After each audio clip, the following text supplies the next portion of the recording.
ایک بکریاں چرانے والا جس نے اپنی ذہانت سے پوری قوم کو چنگیز خان سے بچا لیا۔ کہا جاتا ہے کہ جب چنگیز خان نے نیشا پور میں خون کی ندیاں بہا دی اور شہر کو راکھ کا ڈھیر بنا دیا تو اس کے بعد وہ اپنی فوج کے ساتھ ہمدان کی طرف روانہ ہوا۔ وہاں کے لوگوں پر خوف کے سائے چھا گئے۔ لوگ لرزتے دل اور سہمے چہروں کے ساتھ اس کا سامنا کرنے پر مجبور تھے۔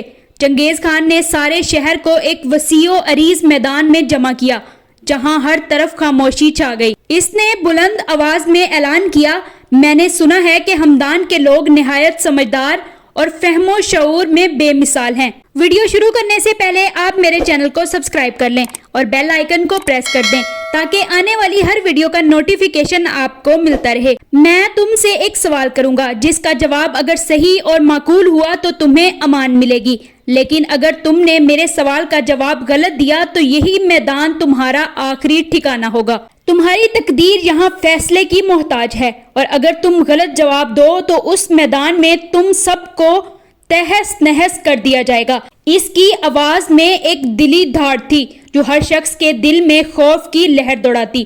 پھر وہ رکا، لوگوں کی آنکھوں میں آنکھیں ڈال کر بولا، کیا میں خدا کی طرف سے آیا ہوں یا اپنی مرضی سے آیا ہوں؟ کوئی ہمت نہیں کر پا رہا تھا، جانیں لبوں پر تھی۔ شہر کے بڑے اور اہل دانش سوچو بچار میں غرق تھے۔ ایک طرف شہر کی تقدیر کا سوال تھا اور دوسری طرف خوف کی ایک گہری لہر۔ اس دوران اچانک ایک چرواہ جواب دینے کے لیے کھڑا ہوا جس کی آنکھوں میں خوف کی بجائے بصیرت تھی۔ ہجوم سے آگے بڑھا۔ شہر کے لوگوں کی سانسیں رکی ہوئی تھی۔ ہر کسی کے دل میں یہی سوال تھا کہ یہ چرواہا چنگیز خان کے سوال کا کیا جواب دے گا۔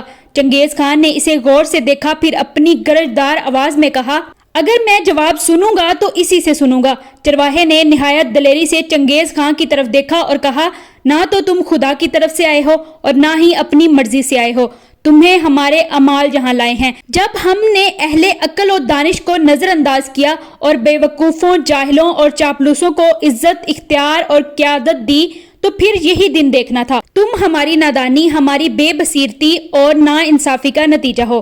چنگیز خان خاموش ہو گیا۔